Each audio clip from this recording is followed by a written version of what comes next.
Hi everybody, I hope everybody's going fine, and let's go through the daily news, or daily because I did one yesterday, and sorry for the sound yesterday, my microphone was really low and I think I adjusted it. So today in the news, kind of the follow-up of what we saw yesterday.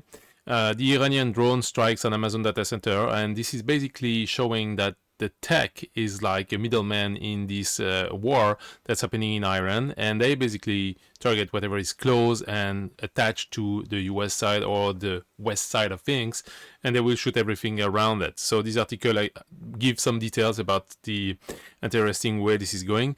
And you have to know that the Middle East was a place where the expansion of cloud was happening quite a lot, with a lot of investments.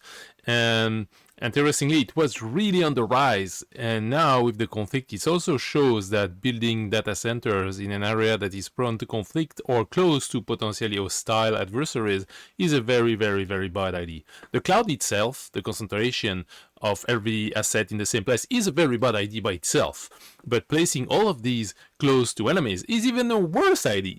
Anyway, and a second article showing that again, this is a proxy war through technology. Basically, the proxy is the tech assets of the west side of the US and allies, and this is targeted by Iran in this war. Many articles covering that.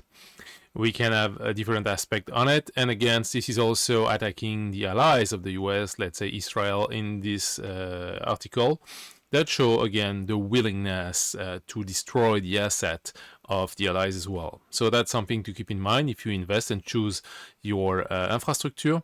Make sure that you are not being hosted in a place that can be remotely destroyed.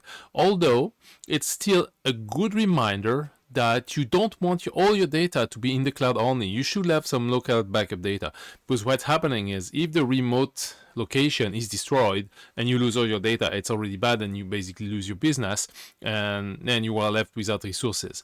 If you store your data locally encrypted in backups and you have a way to recover them, let's say an enemy strike at you and destroy your organization and you with it, then you don't care because you cannot disappear with the data. I mean, I am very practical there.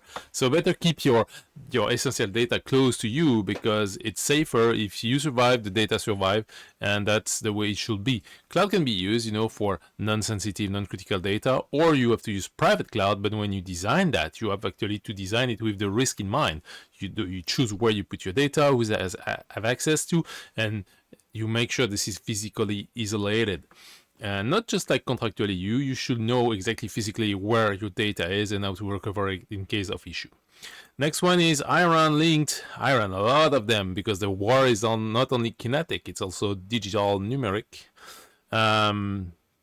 I don't know if we say numeric, that's in French, like numérique. Anyway, digital war as well. APTs, advanced persistent threat, targeting US critical sector with new backdoors. So not only that target the physical asset through the data center with rockets, but they also go with malware and backdoors, which are new creations and very innovative. So never seen before. These releases, these are either forks or update or new development, and they do target US bank, US airport, non-profit organization, and Israeli-related operation. So that's something to keep an eye on.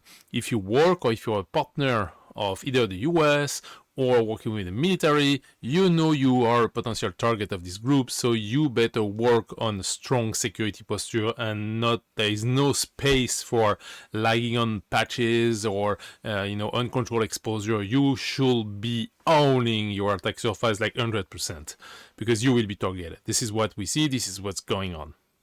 Now, a whole other topic. AI glasses. These one have been really, really bad.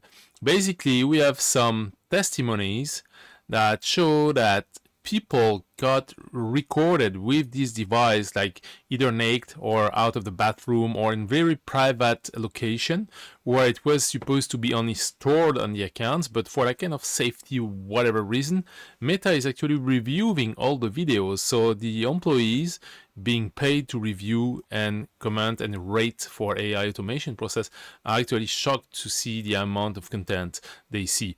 It's not the first one, it's just a reminder that you cannot trust big tech. Don't connect this crap, don't use smart speaker. I mean, if you want peace and control your life and have privacy, that's it. If you're an exhibitionist and you like to be seen, just fine, you'll get them. But don't point them to other people who are not aware of what you're doing.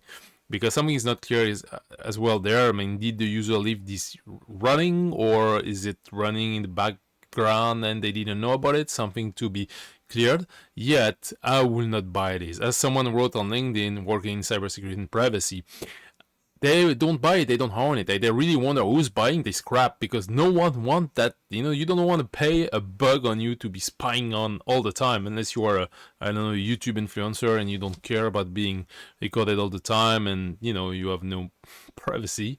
That's something, which is not my case. I mean, I like to split things and keep control over what I do share. And then finally, a cyber attack on Mexico government, highlighting AI threat. Basically, the attacker have been using Anthropic Claude and OpenAI ChatGPT with automated attacks. This is a growing trend. I mean, even Kali Linux came with this integration for automated reconnaissance and pen testing. It's not doing it all, but it's doing a lot. And you have many tools that I spoke often about. But now this is used by criminals, They don't wait for any validation and stuff. They just take it and use it. And it works. So it works for them. It might not work for an actual control environment where you want accurate result and you want to put security controls, but it's still giving result to them and accelerating the time, shortening the time they need to exploit these vulnerabilities. And while Iran is all over the place, China is not left over, and it seems to take care of South America these days. So Iran and allies are targeting US resources and partnership and stuff like that. And China is, handling the South America side of things. They kind of work together. There's a big wave of attacks. And they've been using another backdoor as well, many backdoors, to take over American telecoms, South American telecom providers. So that's something to stay aware of. This is still a growing thing. And as you can see, the whole goal of that, and this is my take, it's not just about physical asset, kinetic attacks. It's about taking control over the economy, keeping levers, and making sure that there is weakness growing in fear on the side of the planet, so the other side can actually grow and take over it. So yeah, on my end, I'm not a big fan of war and destruction and disrespect and stuff like that. So I don't think it's gonna pay off in the long run. I know history and I know this is how human grew, etc. But anyway, this is what's happening in the reality, attacks, threats, and stuff like that. And then because we work in security, we handle risks and we see them. And so the action you should take right now is making sure you really master your situation. If you can reduce your attack surface, remove these exposed assets. Make sure you have offline backups. If you have online workloads, make sure you have an incident response plan and a business continuity plan involving other providers. I mean, I think one of the key is, despite having a business continuity plan being like, I move from this availability zone to another availability zone, the idea would be to have the ability and to test the fact that you can run at another provider in case the one you're using is being actually deeply shot or deeply, destroyed by an attacker, and you need to run the workload somewhere else.